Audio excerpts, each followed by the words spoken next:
May the words of my mouth and the meditation of our hearts be always acceptable in your sight, Lord, our strength and our Redeemer. Amen.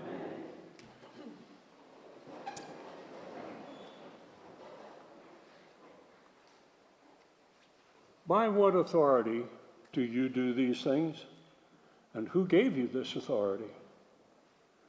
Those are the two questions that the Pharisees confronted Jesus with. It was the second day in Jerusalem following the great entrance at any event, when he rode a donkey and cast the palms. He went directly on the first day after to the temple, turning over the tables and cleansing the temple. So when they came on the morning of the second day and asked him those questions, it really betrayed a power struggle. They had previously been in charge of everything that happened in the temple. And Jesus, of course, had overturned the tables. And so they logically asked him, by what authority do you do these things? And who gave you this authority? And Jesus answered, I'll ask you a question first. And if you answer the question, then I will answer yours. And if you don't, I won't either. So they had a debate when he asked them, whose ministry is that of John the Baptist? Is it of heaven, or is it of human origin? And so they conversed amongst themselves and said, if we say it's from heaven, he's going to ask us, then why didn't you follow him? If we say it's of human origin, we're afraid of the people because most of them think he's a prophet. And so they answered, we don't know. And Jesus said, neither will I answer you my question or your question. I have a friend of mine who says that's like a zero-sum confrontation. Somebody's going to win, somebody's going to lose. Thinking about that and thinking about the questions, I realized two things. First of all, I realized this really was a power struggle. Really. And the second thing is, same is going on today just as it was then. We all recognize that interest in religion and spirituality, then and now, is a very complex question. And when you add to that a marked decrease in membership among mainline Protestant denominations, it becomes troublesome, to say the least, making those twin questions raised by the Jerusalem leaders important for us as well. So I began exploring around the issue of authority.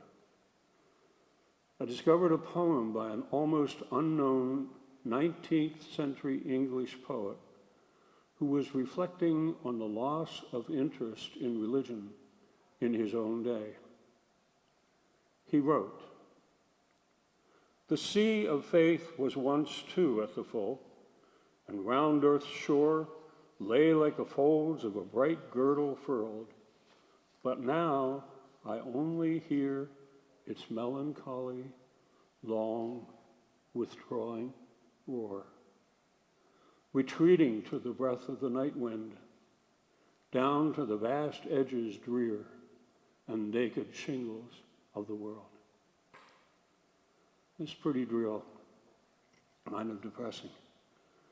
But he continued, "Ah, love, let us be true to one another.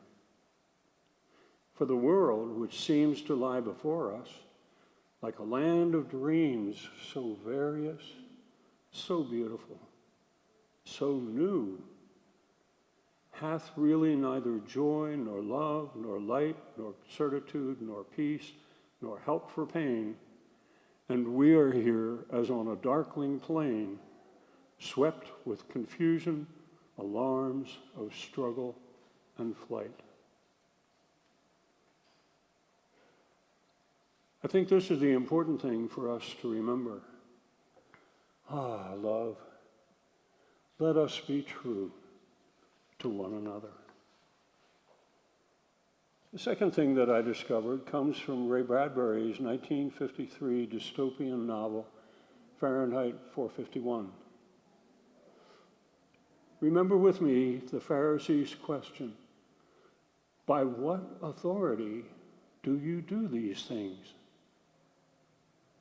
Bradbury's novel depicts a society that is deprived of the intellectual life by tools of media and entertainment.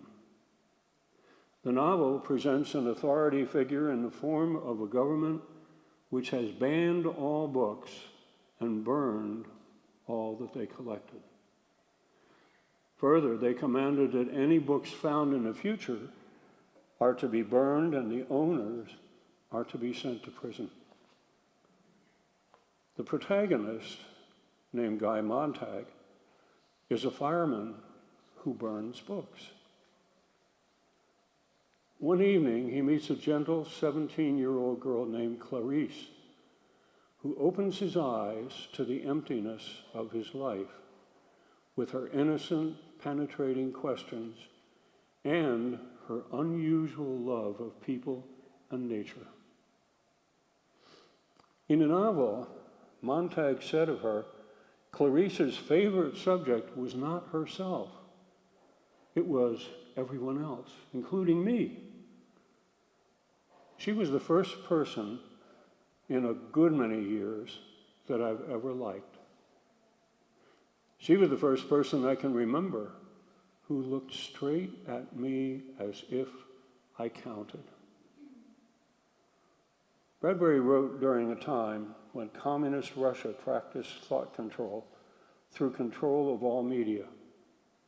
And the memory of the Nazis burning books, and later people, was easily recalled. We live in a time where some states have passed legislation banning certain books from public schools and public libraries, and a time where minorities are tracked and killed, as was Ahmaud Arbery in Georgia, or the people of Tree of Life Synagogue in Pittsburgh, or people of Mother Emanuel Church in Charleston.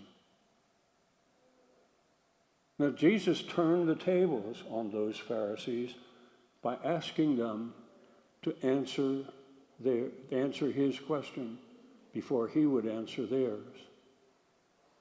They couldn't. So how do we answer the question of authority? Certainly the Bible has authority for us, but it does not have authority over us. Only God has that authority. And God does not exercise that authority to control us, but to liberate and set us free. Remember Montag's confession? Clarissa was the first person I can remember who looked at me straight as if I mattered. Remember also our baptismal covenant, especially the two questions, will you seek and serve Christ in all persons, loving your neighbor as yourself? And will you strive for justice and peace among all people and respect the dignity of every human being? Our answer is, we will. Partly right. We will, with God's help. That's right. And so my question is, will you? In the name of God, Creator, Redeemer, and Giver of life.